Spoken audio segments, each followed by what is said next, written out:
Hello all, I am Raghav. Welcome to the first session of GATE Biomedical.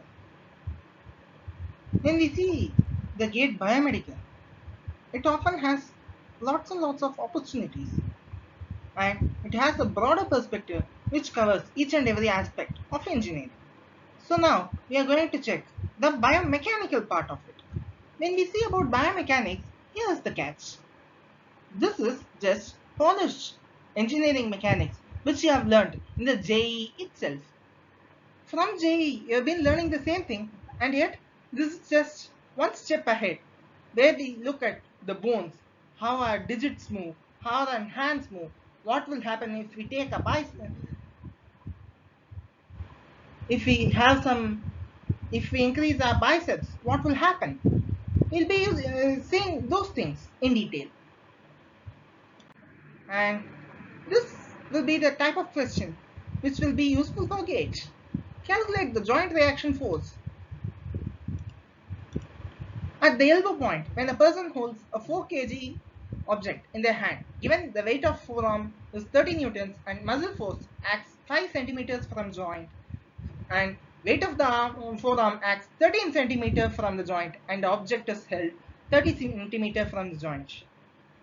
So here, when we study this question, we have to frame some things which are crucial.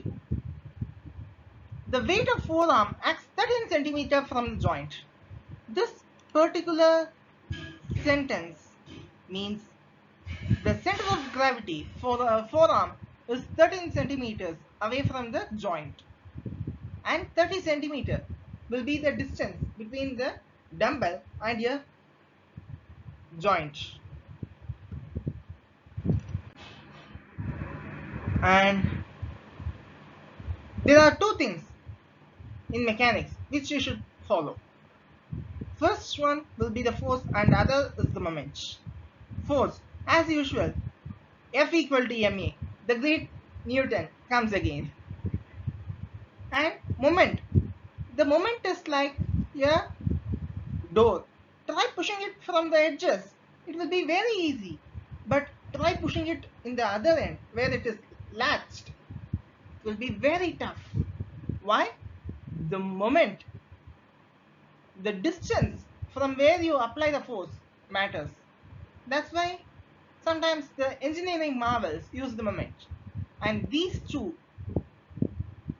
are different, but at one point or the other they converge, because for a rigid body to be in an equilibrium position, the moment, the force acting upon here should also be the same here, so that the Newton's law, every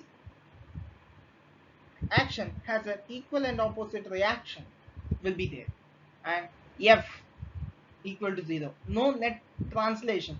Whatsoever force has been given will also have a negative counterback.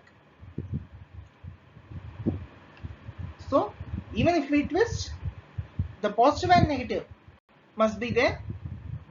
Even if it is a force, the force applied here should also be equal to force applied there.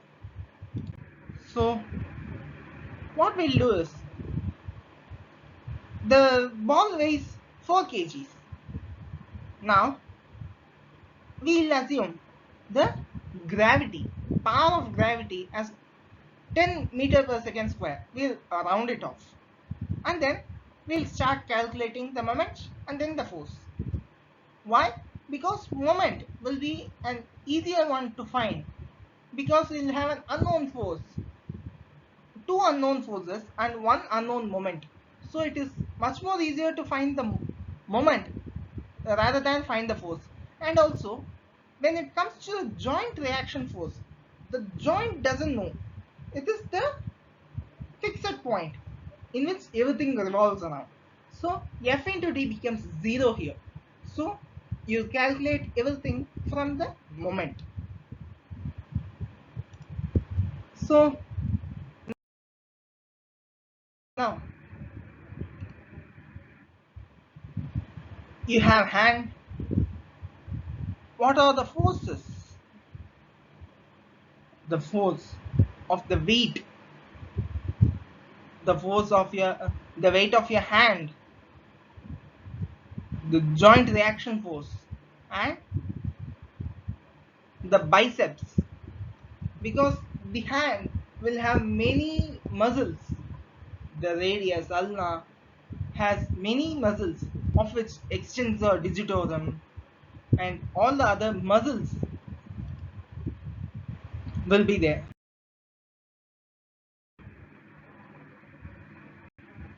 So we'll first find the force due to the object, which is 40 newtons, which is 4 kg into 10 meter per second square. We'll try to convert everything as a force. And now, as I told you already, there are two unknowns. So we'll first come to this conclusion: Fj equal to Fv minus 70 newtons. First, we'll find moment. It's true that we use the calculation for moment in centimeters when I am specifically told moment equals force into distance, which of which the unit is Newton meter. But as of now, when we see the summation as 0, anyhow the units are going to cancel out, so we don't have to worry about that.